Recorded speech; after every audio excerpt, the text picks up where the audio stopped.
Ladies and gentlemen, please put your hands together for tonight's panel.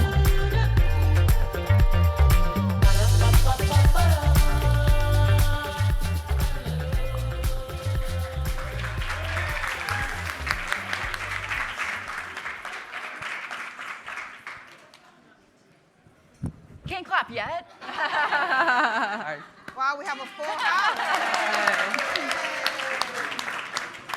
Ladies, you can be seated. Yeah. Hello, good evening. Welcome. Boy, we have a Hello. full house here. Welcome to our first Women in Technology panel at CES, presented by Lenovo and Intel. And I want to take this opportunity now to thank Intel for sponsoring this evening's event and for providing it live stream. So for those of you who are watching us remotely, welcome and thank you for joining. So today we're going to talk about how we ensure more women are entering STEM careers and how to bridge that digital divide. You know, it was just a year ago that we all recognized a lack of women leaders on stage, and that resulted in a gap in a female's perspective. Well, I'm very happy to see numerous CEOs on stage this year keynoting, and it begins to just highlight the importance of diversity and inclusion in tech and in society. So we're also going to answer the question, how do we ensure diversity and inclusion is on both sides of the equation? So in the creation or the design to how and who uses them. But before we get started, I'd like to introduce myself and our panelists. So I'm Yolanda Lee Conyers. I'm president of the Lenovo Foundation, Chief Diversity Officer, and Vice President of HR globally. Yeah, I wear many hats. Yeah. But I'm really pleased to be here tonight with such an amazing group of influential women who are innovators across the value chain that's leading and developing and really shaping the world for a better place. So I'm going to introduce each of the panelists and just hold your applause until afterwards, okay? So first we have Rachel Mouchouar, who's General Manager. Made that hard. I know, right? She's General Manager, U.S. Government Enterprise and Cloud Industries for Intel. We also have Roanne Soames, Yep. who's Also making it hard. Corporate Vice President at Microsoft. We have Linda Redelman, who's Senior Vice President in Endpoint Solutions for the Americas at Tech Data. And we have Nikki Palmer, the troublemaker of the group. She's Senior Vice President of Technology and Product Development at Verizon. So please give the panelists a hand. Okay, I'm going to take a seat. So the way this will work is I'm going to guide the discussion for the next 30 minutes, and then I'll open it up to the audience, to you for questions, so get your questions ready, okay? So the first question I would like for you to answer, or just address is, tell the audience what you do. What is your level of responsibility at the companies you represent? So we'll start with you. Perfect. Thank Okay. you. Thank you all for spending the evening with us. We appreciate it. My name is Rachel Mouchouar, and I'm the General Manager for Intel in the U.S., responsible for not AV equipment.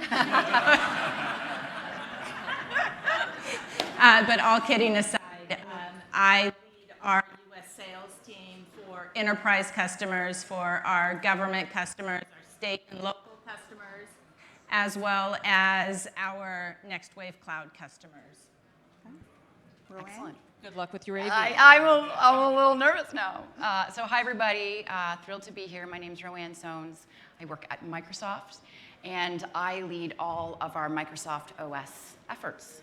So I am a plumber, for those of you who are fellow plumbers. Hi, everyone. My pleasure to be here today. Linda Rindelman. I'm with Tech Data. We're a global $36 billion technology distributor. I lead our endpoint solutions team for the Americas, of which I'm proud to say every company on the panel falls under my responsibility at Tech Data. So, and just really happy to be here. Thank you. Hi everyone, I'm Nikki Palmer. I work at Verizon, and I've just had a bit of a job change. I was Chief Network Officer, and now I am running all technology and product development for Verizon. Excellent. Thank you. I'm a plumber too. Okay, so I want to start the discussion around women in STEM.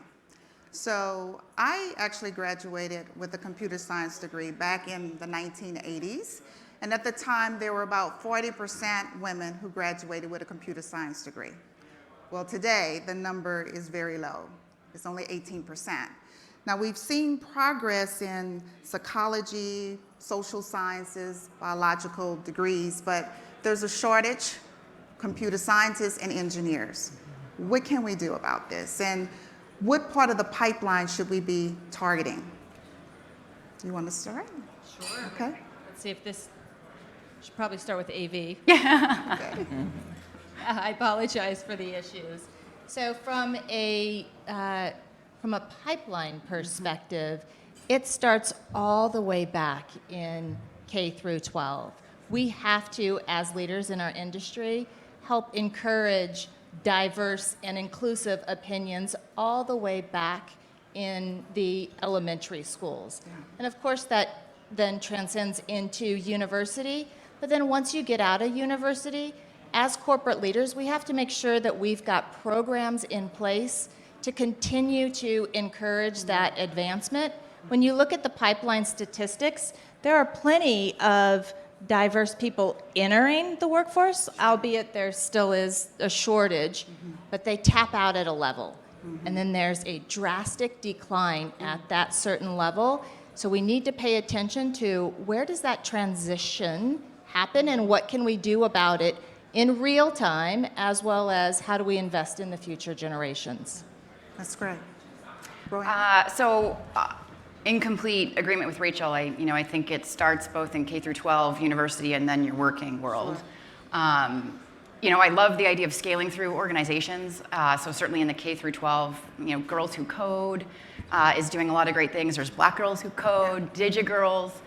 These are all organizations that Microsoft's engaged in and working with too. And so I think the more we can do to support those organizations as a scale engine is really great. Within university, I think scholarships, internships, those are all great programs that I think every company here is invested in doing.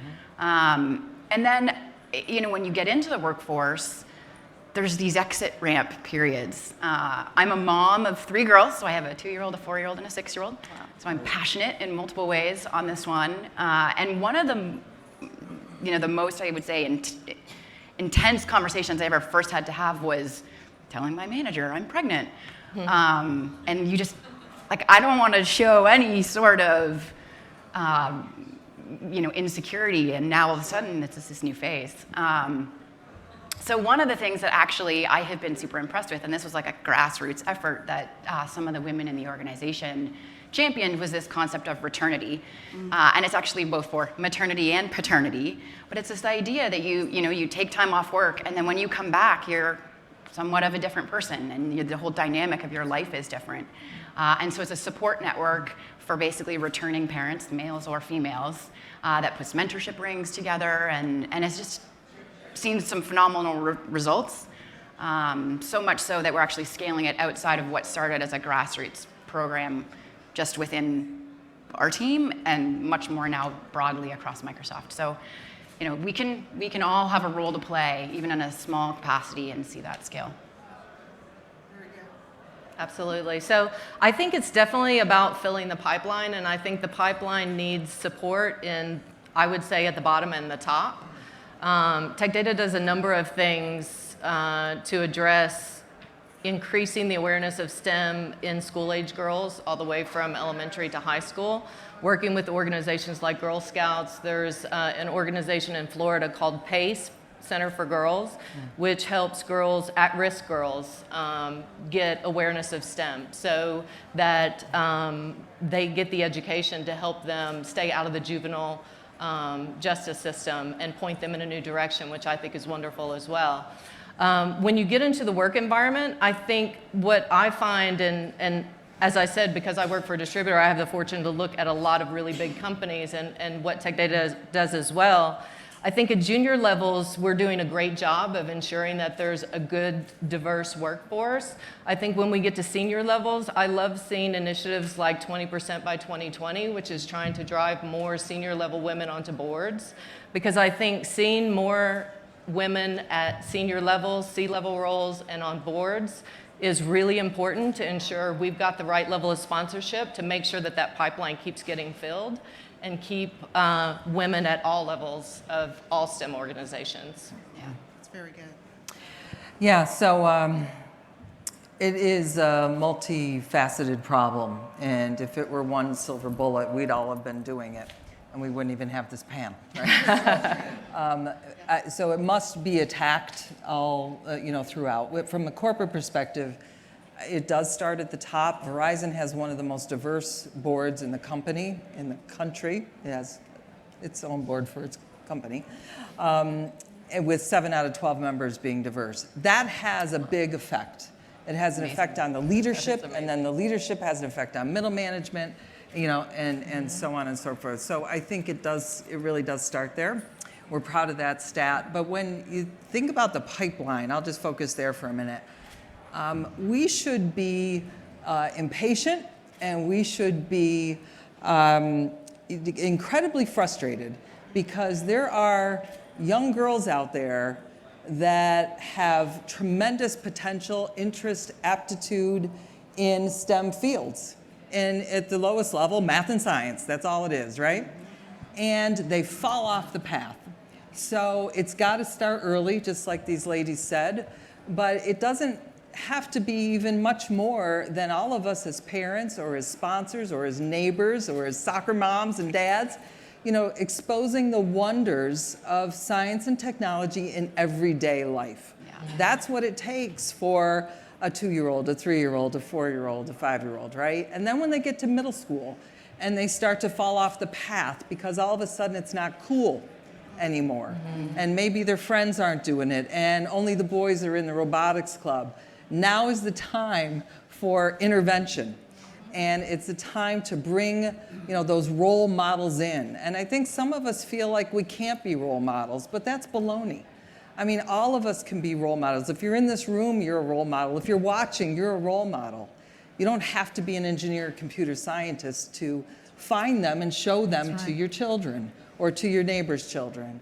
And then in high school, it's got to be about clear pathways. And sometimes the guidance counselors get it, sometimes they don't, and all of them are overworked. So it takes more than just them, yes. Right?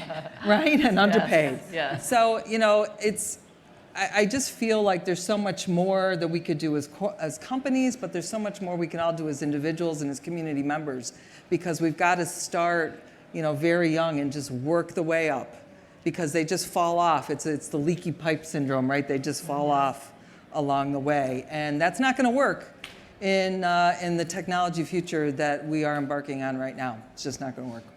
No, I love that, and what I'm hearing you all say is that you have to look at the entire pipeline, and the earlier the better. Yeah. And we've seen some of those benefits at Lenovo.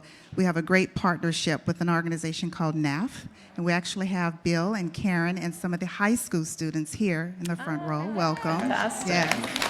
That's awesome. Stand up and say hi. Our future STEM. Wonderful.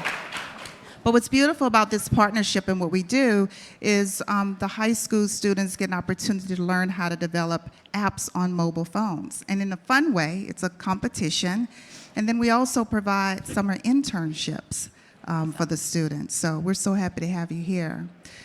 But as a follow-up question, we know it takes time to build a pipeline. So what is the end goal? What's the ideal state? And I'm going to ask you to answer that, Roanne. I kind of agree with Nikki in terms of where she was pushing, actually you as well, Linda. I really feel like it starts at the top.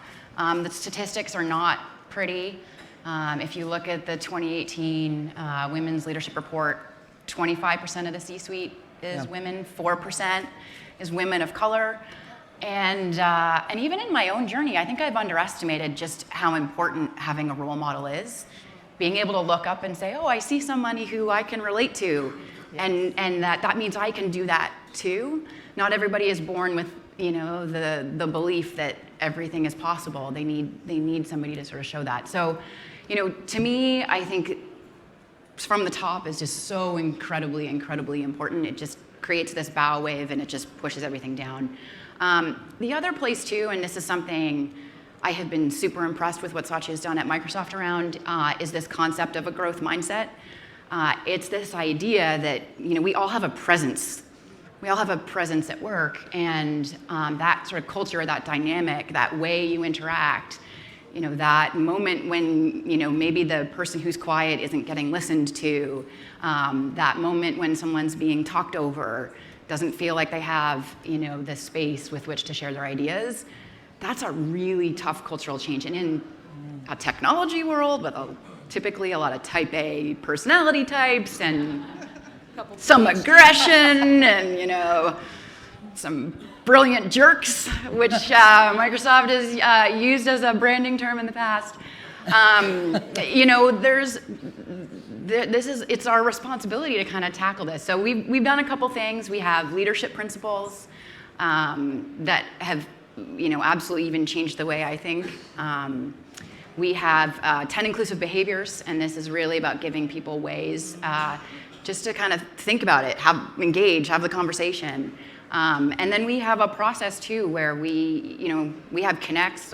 Every 6 months I sit down with my team, we talk through how things are going, and we all have literally a written commitment on the things that we're doing. So it starts at the top, but then I think that culture of how you work is something that is just so important for us to set and call it out when it's not what you want it to be.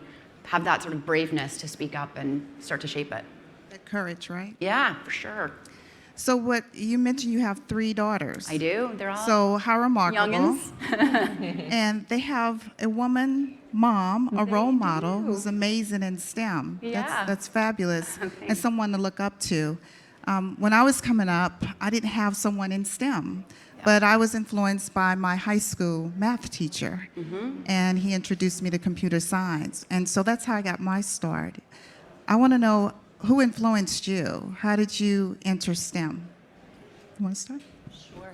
So I have 4 children. Oh. They're not as small as I'm yours. not having a fourth. You're in a brave territory. Any number of children is a lot of Yes, children. yes. So I have a 13-year-old boy, an 11-year-old girl, a 9-year-old girl, and a 7-year-old boy whose ultimate dream is to be a YouTuber. So he's searching for a university where they teach YouTubers. New careers. Yes, that's right. You playing Fortnite? He does play boys play all the Fortnite. time. He does. But what's interesting about, who inspired you to get into the field is it can come from anywhere. And for me, I grew up in a really, really small town, cattle ranch. We had a single stoplight in the entire town. And it was my parents who said, just because the horizon that you can see, there's more beyond that. Don't let that horizon be your limits. And as you start getting into different businesses and you go to college, and some of us are fortunate enough to go to college and find what we love on the day one, and then there are others that fall into it from a work perspective. And by the way, that's all okay. So for me, I went to computer science as well, and it made sense. You were able to solve business problems, and it was pretty amazing to think about that. And when you think about who inspires the next generation, right? And you talked about this a bit. At the end of the day, it's our responsibility in the room to inspire that next generation. It's not the corporate programs, it's not the universities, it's us, and sharing, hey, you can have children and still be wildly successful in your career. It's time to stop feeling guilty about Exactly. right, eating an advent calendar for dinner instead of actually feeding your kids, because we just carry this guilt around with us. And if we're going to think about those future generations, we have to stop, and we have to agree. show them the way. I agree. I've learned to outsource. a lot. Yes. Everything is outsourced. Delegation all the way Delegate, around, delegate, yes. all around me. Roanne, Okay. who influenced you? Gosh, I feel like it's a combination of teachers and my parents. So far I'm batting 100% here. My dad was an engineer, his dad's dad was an engineer, his dad's dad was an engineer. Ironically, I'm the first female engineer, and there's been more females prior to that. So, but I never doubted going to university. Math was always cool. You know, we played a lot of cards. It just was something that I never even contemplated, that I never had anybody telling me it was wrong. You know, the better I did, the more I wanted to do of it, and I just had tremendous, tremendous support and teachers who made it fun. I mean, even one of my earliest memories is, gosh, it probably was like grade 3 or grade 4, and you do the times tables, and they do like the little flashcards, and you would stand up at the desk, and they'd do the flashcard, and the first kid to yell it out, if you got it right, you could move to the next desk. And if you got all the way through the classroom, I remember that. Mr. Cavison, my teacher, he would take you out to lunch. You would go to McDonald's, and I was just like, I gotta get through the classroom. Got it. And 6 times 9, I know it. I always get it wrong. And so it's so funny. Like, you just have these memories, and it just sets you on a course, and you don't even realize at the time that it's set you on a course. Yeah, I think for me, I totally lucked into it. I think I was drawn in school to business courses, but didn't really think about that relating back to STEM, and I only went to college for 2 years out of high school, and I couldn't decide what I wanted to do, and I ended up down in Florida, and I started working at Tech Data the first time when I was 20 years old, and I never thought of that as STEM. When I left there and went to Microsoft, obviously I started thinking more, okay, this is STEM, and I started to be more inspired by the technology piece of it. But I think, you know, one of the things I've learned, and now being there and then coming back to Tech Data, is there's a lot of things in STEM. I think we need women in engineering, and we need women in the technical side of it, but also, you know, if you're in marketing or you're in sales, and those are a lot of supporting roles that are also STEM roles. And so there's a variety of things that people can do and women can do that are related to STEM that support the effort. Nikki. Yeah, I mean, it's amazing how similar some of these stories are. But, you know, growing up, I was decent at math and science. And my dad is an engineer. So I'm an engineer. My dad went to Penn State, I went to Penn State. My mother said you could do anything you want if you put your mind to it, and here I am. So it's a combination for me of, you know, a supportive environment at home and a role model who had a clue what you could do with an interest and ability in math and science. I didn't know what an engineer was. I didn't, you know, I just sort of followed the San Giuliano, my maiden name. Palmer's a little simpler. You know, followed the footsteps. But that should, I mean, I feel fortunate because of that. Yeah. And that, again, should get us all angry because, you know, what makes it okay that I would get that opportunity just because of, you know, the parents I was born to and, you know, where I was born, and not other kids, other girls, anyone. So, you know, I have a statistic in my head, it's maybe a little dated, but 2/3 of the practicing female engineers have a father or a brother who is an engineer. So what does that tell you? I mean, women need someone around them to sort of say, here's what you do with that. And once again, back to those critical middle school, high school years, to be able to show a role model and be honest with women and say, hey, engineering isn't sitting behind a desk, you know, doing problems all day long, even though, you know, there's room for people like that. But it's not. It's about solving problems, and it's fun, you know, to solve problems and work with technology. And again, for some of today's youth, connecting it to, you know, healthcare, connecting it to the environment, connecting it to you know, hunger and all these social issues that we have that are the millennials and younger are so interested in, thankfully. Mm-hmm. You know, showing them that, guess what? You know, protesting is part of it, but here's another way where you can also help by actually, learning and solving those problems. And by the way, young women, it's lucrative, and it's okay to say that, you know what, you want to be an engineer and a computer scientist, you're going to make a good salary right out of college. Let's go for it. That's okay. So, I mean, I think it's sort of all those things. I lucked out. I worked hard later, but, I lucked out in the early years.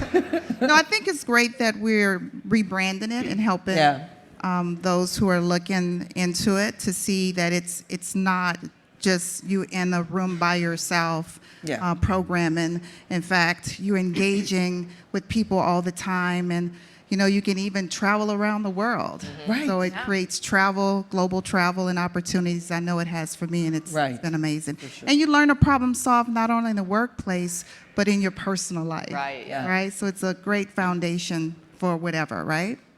So let's move to another topic. I want to talk about diversity and inclusion in business. Last year, the conversation started to shift. We kind of went past diversity to inclusion.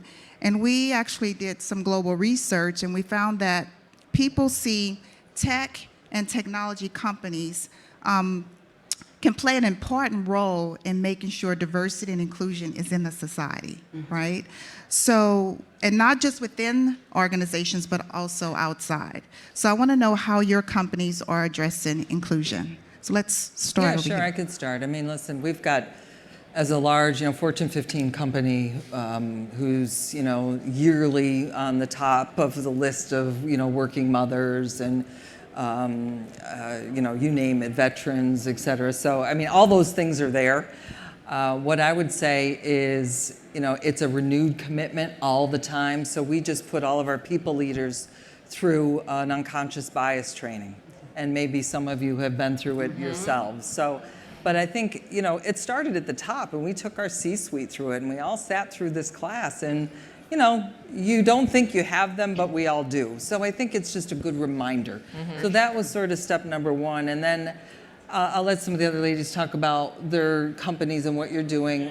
One thing I'd like to mention outside of the company, or in sort of the product and service arena, is, this next advent of technology that we're talking about. We're at Verizon a lot, 5G, ushering in, incredible innovation, and frankly, nothing short of the potential of the fourth industrial revolution. Those are big words. But guess what? None of that's going to happen if we leave half the population behind. If we don't include those voices, those diverse experiences in the design of the products, the curation of the innovation. So that all needs to be there. One of the things we're doing to that end is we've just announced a Build It on 5G, a challenge. And we're going to give $1 million to, and a variety of other funding mechanisms to people that anybody can submit an idea. And it just has to be using the capabilities of 5G networks. And we will help fund and incubate those ideas. And we do that through labs and other incubators. I mean, but to me, that's the focus also, where diversity and inclusion needs to shine. And being able to put a challenge out there broadly without saying, oh, it's only got to be from a company. I mean, these students, I'm expecting you to submit, okay, some ideas, and we can work on it together. But it can come from students, it can come from entrepreneurs, it could come from, your grandmother. Doesn't matter. Let's work on it. So that's part of it. So at Tech Data, we've got a worldwide director for D&I, and really we try to make it part of the company culture from the day one that people start. There's training and new employee orientation that talks about diversity and inclusion, and he likes to say, diversity is inviting everyone to the party, but inclusion is asking them to dance. And not everyone gets asked to dance, and it's very important. So we do leadership training on unconscious bias, but also on cultural competency. And we make sure that all of our business resource groups, we've recently changed our nomenclature from employee resource group to business resource group, because we like to call everyone a colleague rather than an employee. But all of our business resource groups everyone is considered part of them. So it's not just the affinity for the business resource group. Everyone gets notified when something's happening for the women's group or the African American group or the Hispanic group. Which I think is really important to make everyone feel that they're part of that. And then when we rebranded last year, we made inclusion one of our 5 shared values as a company. And I think that's really important to say, that it's that important that it's a shared value, and anyone that doesn't abide by that is not probably right for our company. Mm-hmm. Rowan, anything you want to add? Yeah, I feel like there's this collection. It's just amazing to actually see that we've come from 4 different places and we all have some level of similarity. So I think training is important. I do think some level of formality. This is why I actually like that we have written down commitments. We talk about it, and then I would push on celebrate it. It's so great. Like, so many people, if you can lead and then they see that, it is just amazing how that kind of transpires through the rest of the organization. So this might be just, since I talked a little bit about that, I'll pass it off to Rachel. So at Intel in 2015, we stood on stage here at CES and talked about the importance of diversity and inclusion. And during that keynote, we talked about us at Intel having a goal of full representation by the year 2020, publicly. I'm excited to announce that we were able to pull that in by 2 years. So across all of Intel, we are at full representation. That's awesome. And since then, we've also had an 8.5% uptick in additional diverse employees. So when you talk about it starts at the top, talk about celebrating it and publicly talking about what you're doing and what are the things that are working. And then you couple that with inclusion. So our Vice President of Diversity and Inclusion, Barbara Y., has been very vocal about it's about inviting everyone to dance. It's about when you have someone on your team who's quite shy, make sure that you're pulling their voice out.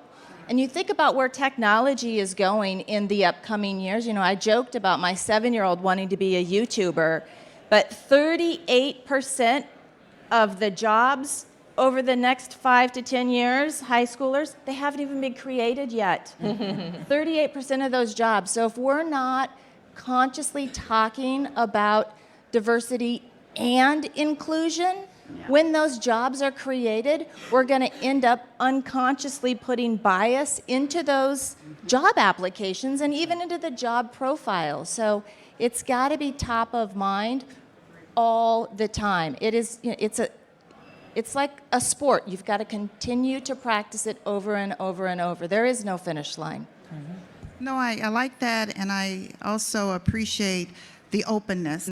You guys have done amazing work. We've been watching and released our first D&I report at Lenovo in October of last year. So it's available. We're open. We're transparent about where we are and where we have opportunities. And so telling your story is very important, and we can all learn from each other. Can I just add to that? Yes. So there's nothing, I hope you grasp what just happened here. So public commitment, inspiring another company. There is nothing wrong, in my book, with shaming your colleagues and other companies. I mean, I have And as technology partners, we should do that, right? Let's call each other out on it. We should. We do it on everything else. Yes, exactly. When you go, honestly, I mean, to Silicon Valley, or when I go to Korea, or when I go to, I don't want to pick on any place, but how often do our business partners, people that we need in our ecosystems to do what we need to do,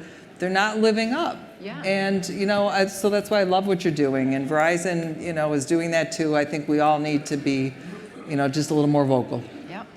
Well, I have one more question before we go to the audience, because this is a hot topic right now. And it's about how do we make sure diversity and inclusion is shaping the products and services, right? So we all know the power of AI. It's becoming more and more powerful, and so making designs inclusive is becoming more important. Yeah. Yeah. So I know Microsoft. Yeah. You've done a lot in this area, so let's We talk have a about huge some best responsibility. practices. Yeah, so Okay. I feel like we have, quite honestly, just a huge responsibility on this. You know, there's billions of people who are using our platform, and there's this huge shift, you know, as the world moves to these AI and data-driven product design and honestly experiences. And so I do think there's both a technology piece to this and there's a little bit of a philosophical, more principled piece to this. On the principled side, you know, this is an area where we've actually published what we believe. So we believe that AI should further humanity. We believe that you have to instill trust. We've sort of listed out our 6 principles that we want everybody to have in mind as we think about doing and developing in a responsible way so that we aren't inadvertently engineering bias that basically furthers the divide where the strong get stronger and the weak get weaker. And so I really love that we have two sides to this conversation. You know, on the product side, part of it comes actually from hiring folks that are representative of who is going to use your product. There's been some great examples of that. I'll just pick one to highlight, was around some work we've actually done on an immersive reader specifically for dyslexic students. And again, it was developed in a very inclusive way within the company. And not everybody maybe knows what this product is, but it does certain things. It sort of separates the syllables and words. It lets you have it be read to you as opposed to having to read the word. You can highlight sentences. And these are fairly small things, but when you actually think about students learning to read, it can be very challenging. So we've actually had students who've gone from barely being able to read a word, using the technology to help them read, and now they're basically completely capable. They went from dreading that moment at school where you're put under pressure to wanting to go to the library to get a book, and that's the power of the products that we have to build. And you only do that if you have people in your company that can Understand it. that understand it and can express it as an issue. Can we do a little product design right here? Okay.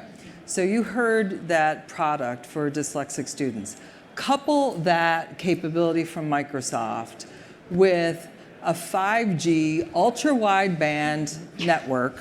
No, I'm serious. See, that serious. creativity Stay that with comes me. from Stay with engineering. me. Yeah. And Right. you know, massive capability and bandwidth at the edge. And now the student, the young girl who is smart as a whip in math, but she's dyslexic, and so when it comes to word problems, she now all of a sudden falls off that path. Yeah. What if you had that software, but she's in the classroom? The teacher is teaching the class, but she has a way that her brain can understand it that is inclusive. Yeah. And she's not separated. She's not made to feel like she's not good at math anymore. I mean, sorry about that, but I think this is the type of thing that we all need to be working on. Yep, 100%. And I think from a technology perspective, you add to that, right? Intel powers. See, there we go. Intel We got the powers your processor, we got the partners network, we got the channel. Anybody out there want to join in? But it is, you know, when you talk about that, it's everybody's responsibility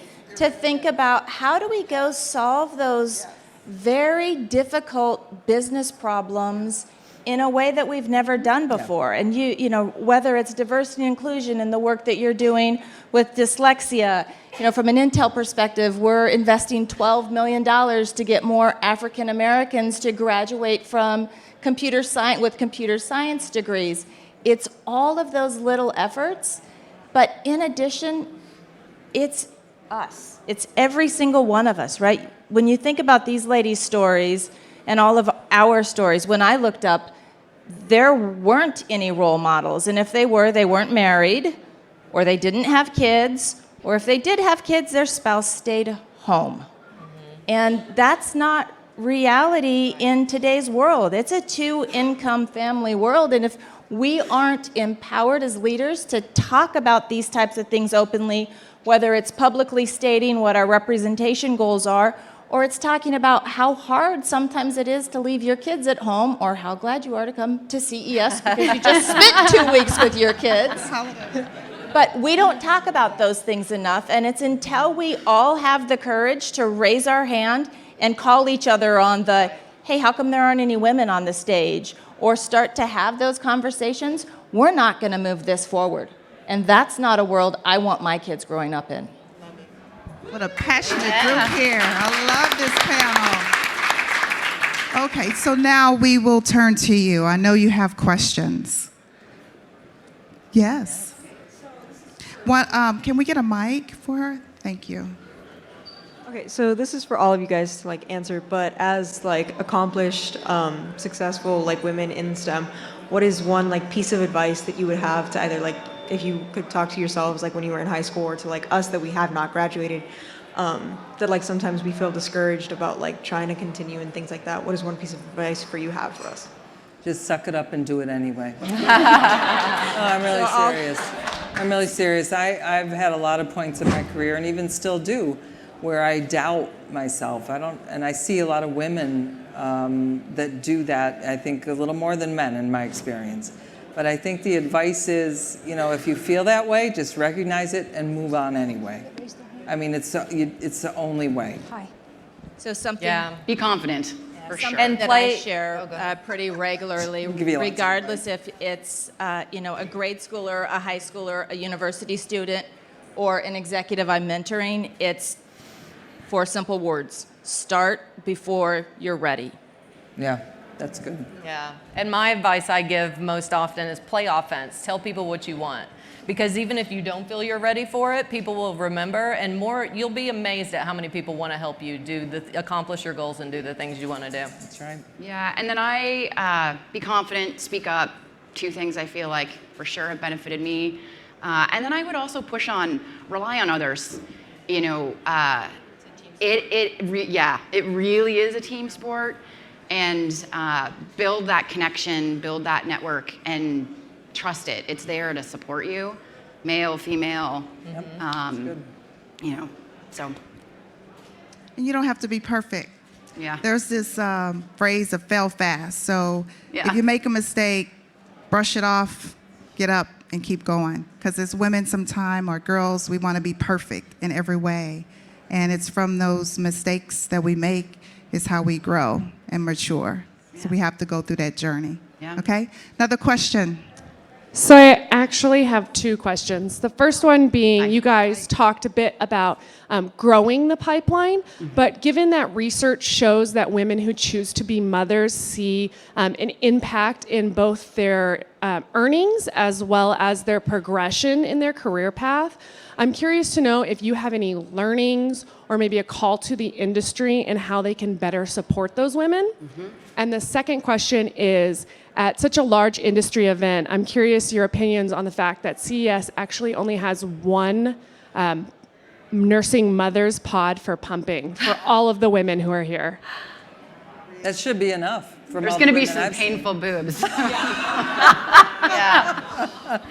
I hope you understood what I said there. There's not enough women here. It's ridiculous. I'll let you comment first. Yeah. Anyone? You know, so 2 parts. You know, first part, having been through this 3 times and fairly recently. I think the first thing is creating an environment where it's okay to talk about it. It's you have complete confidence. You're going to have a job when you come back. We're excited for you. Everybody reacts to these things differently. And the idea that first you can sit and listen, because some people come back and they're like, oh my gosh, I can't handle being at home. I need to be here. This is what I'm destined for. Other people come back and it is a completely just breaking moment where they now don't even know how to necessarily function. And you can't predict where people are going to fall on that spectrum. And so there is no one size fits all. And to me, I think then that is really just it's a normal thing. Everybody talks about it. You shouldn't be embarrassed to talk about it. And And you start the conversation that way. I do think, again, from the top, it helps. I took all my maternity leaves, and everybody saw that.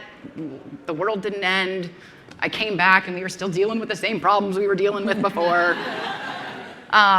So I think it maybe starts there. And as for the one pumping room for all of CES, that is Shameful. rather ridiculous. We should be really angry about that one pumping room, certainly. And to talk more about that off-ramp, right? I had a very similar situation when I was pregnant with my first child. I was terrified, shaking. Oh my gosh. It's a common problem, but as women, we feel like we have to be perfect. We feel like we have to sit up here on these panels with these amazing women and tell you how easy it is. It is not easy. It is not pretty. You have this delicate balance between, chaos and a little bit of peace, and sometimes your house looks like a triage unit. But we don't have those conversations with each other. So I think when a lot of women have their children, they start to think, well, geez, everybody else has got it. They're perfect. Look at them. They look great. They've got their hair done, their makeup done. I can't even manage to get to work with a pair of shoes that matches. So you start to really judge yourself based on what the media shows you and what you think you're supposed to be, versus sitting down and saying, hey, you know what? I'm really struggling with should I just stay at home with my kids? And is that an okay conversation to have with your boss, right? Most of us are terrified to have that conversation because we think we won't get that next assignment. But if you're working in a corporation or you're working for people like that, go find something else, because you don't want to be in an environment where they're not supporting that, and they don't sit down and tell you, hey, you know what? I went into a meeting once where I had baby throw up all down my shoulder and I didn't know. And it was with all men and nobody said anything until you walked out. So we have to share those experiences and share those embarrassing moments of, oh my gosh, where's the mother's room? I need it now. I've breastfed in a meeting before. I've breastfed in a cab. I just say quickly, I think this is why we need Welcome to the new world. Yeah. We need to push companies to drive unconscious bias training, because what you've said is a perfect example, and that is the exact example I use every time I talk to someone who says, oh, I don't have any biases. And I said, oh, really? Would you promote a 7-month pregnant woman into a role when you knew she was the best person for it? And they're like, I don't, I mean, that's a perfect example. So we've got to help people understand that that's unconscious bias, and we've got to think about the best people in the right roles and work to eliminate that. And let's take a goal as every single person in this room that next year when we get here to CES, there's a whole heck of a lot more than one. Yes. The only thing Any other questions I feel right like here? I need to add Mike, an embarrassing story. Can I add a quick one? I'm sorry. Because I think I got them beat on this. So, and I feel in the spirit of sharing, right, which I think is important. So I knew it was all over for me in terms of any sense of composure and women's issues when I was in a staff meeting and my water broke. And I had my first baby pretty much almost in the office. You win. You win. Okay. Hopefully a future stibber. Yeah. Totally. Yeah, but one thing I would just wanted to add to that conversation is sometimes I think we have a preconceived notion about the men on the other end of the conversation that isn't always accurate too. I mean, men are fathers. Men are brothers, they have a mother, so I think sometimes we should give them a little bit more the benefit of the doubt in having those sorts of conversations. And, as time passes, Becomes normal. men are changing, women are changing, so I think it's all heading in a better direction. Yeah. I do on that front. I really do too. Yeah, my husband is looking at me right now. Just to say that. He's here supporting me today. So thank you for being here, Chris. Okay, I think we have time for one more question. Yes. Two challenges I'd like you to address. One is I'm noticing quite a trend across, particularly in the tech space, where we know that we want to fill the pipeline coming in, but what about nurturing the talent that you already have internally? And there's sort of, at the, I guess, entry-level stage, the balance of male and female is more equal, but as you go higher up the ranks, especially executive and board level, the numbers are dropping to like 10, 14%. So one is I'd like you to sort of address, like, what are you doing internally to really support women to fill those senior level roles? And then the second is that in the tech sector particularly, there is a big challenge with that sort of bro culture where it's very male dominated. It's been like that for decades. And while we want women to speak up and be strong, women are still challenged with that. And they're still struggling with that. So what are you doing internally to address that? And what are the challenges you're facing? And where would you like more support? I'll start on that and just try to keep it brief so you could add your voice to this. First, I want to acknowledge that it's easy to say to speak up, but it's not always so easy to do when a lot is at stake.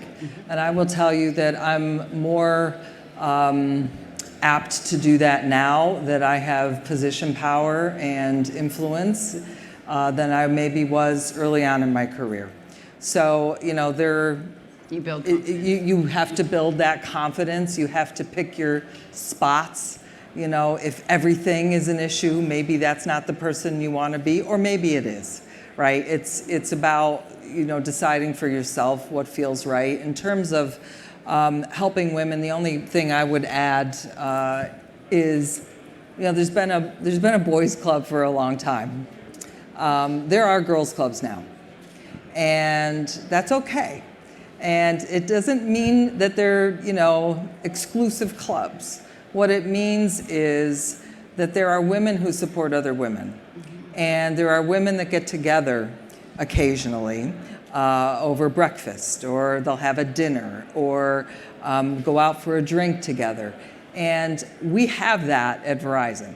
I have other women, senior level women, that we've got each other's backs. It doesn't mean we don't disagree in business on a lot of things, but we look out for each other. And I think the next step to that, and we've been talking about this as well, is that needs to transpire outside of a company and into an ecosystem, into the tech ecosystem.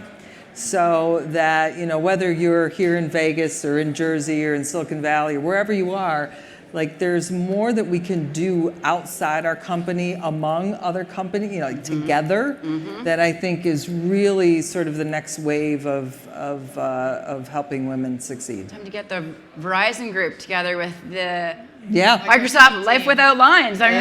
We'll do a little intro. Yeah.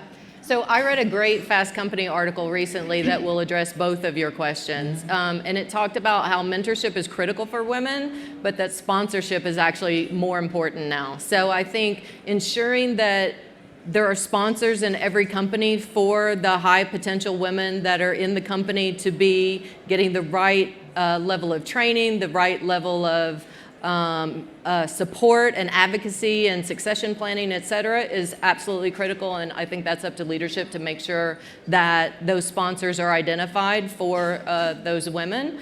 But also, I think for the women to make sure that they have the right sponsors. And I can tell you, I'm a big fan of men. I know a lot of times they get a bad rap, but I'm a big fan.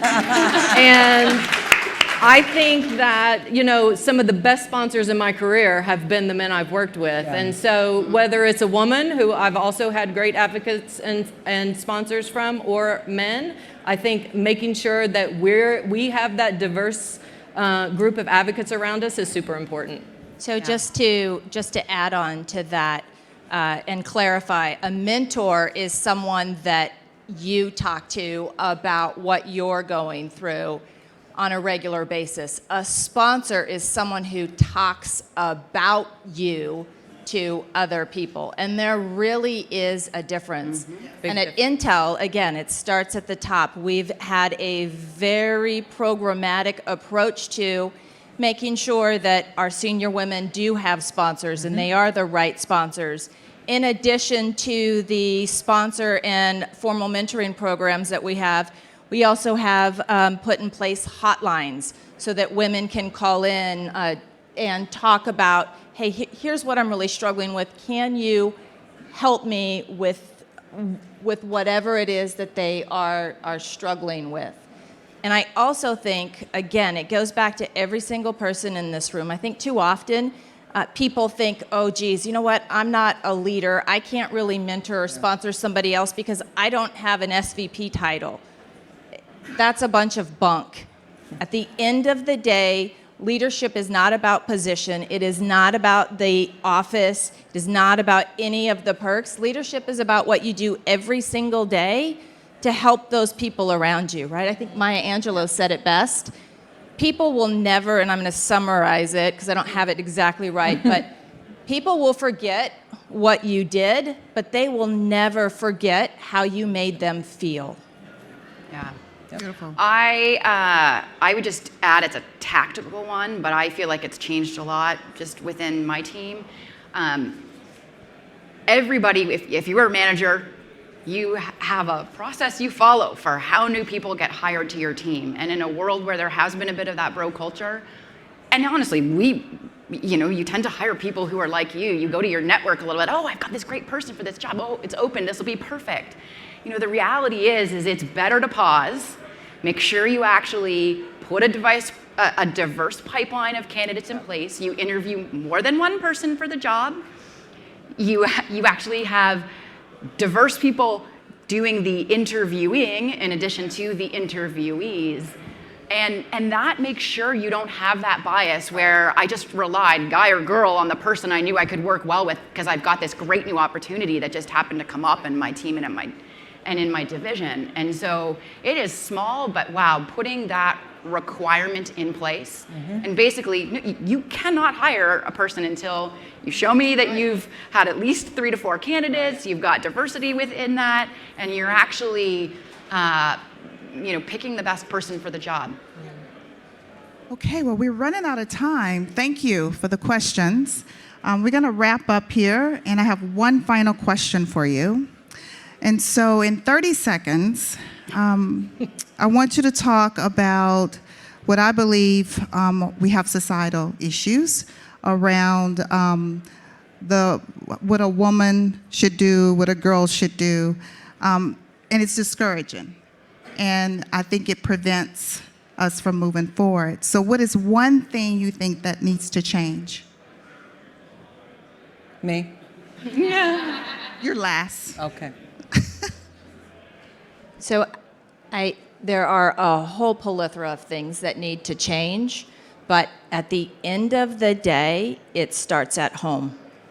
If you do not have equality at home, you are not modeling that equality with your friends, with your children, you need to pause because that's the next generation of leaders. There is nothing that is written that says women have to do all the holiday shopping. They're the ones that have to carry the load at home. And if you are continuing to get out of work every day and race home to go through your to-do list, you are continuing to propagate the problem. It starts at home. I'm like, how's my home doing? I'm gonna go back to it. I really want to see more senior women in leadership positions. I want to see more senior leaders because I think that has a huge scale effect. Our percentages are too low. Even the VC funding you brought up. I want to see more women-led companies. I want to buy products from women. I want to be able to see that when I'm actually purchasing something, so that I can know that I am supporting and helping grow that base. And then I think there's this aspect of being patient. I want a better world for my girls, so that 20 years from now, when they're thinking about their careers, this isn't even a necessary conversation anymore. I feel like that's the challenge that we all need to lay down and not have patience to let it flow there. Mm-hmm. So I agree with what both of them have said, but for the sake of diversity, I'll say I think we've got to change early education so that society stops thinking that there are boy jobs and girl jobs, and really ensure that kids at a young age feel like they can do anything that they want to do, and there's nothing that sets them back from that. And I think there's a lot of bias still in early education, and we've got to change it. What needs to change? I can answer this in 2 words. Booth babes. I am sick and tired of seeing the booth babes out here on the floor. So, and I know I'm not alone. We will, I've been thinking about this for years, and it has gotten a bit better. But I'm thinking again about what else we need to do, what I could do as an individual, what I could do as a company. I can personally boycott any company, visiting their booth and make that public. So I'm thinking about it, but I'm tired of it, and it sends a message.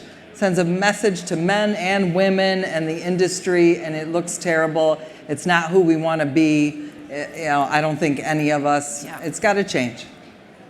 Weren't they amazing? Let's give them a round of applause. Thank you guys. And yourself.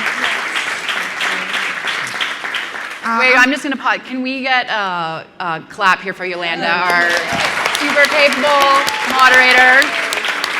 Well, and more important, a clap for your husband for supporting you. Yes. That's the role modeling we need.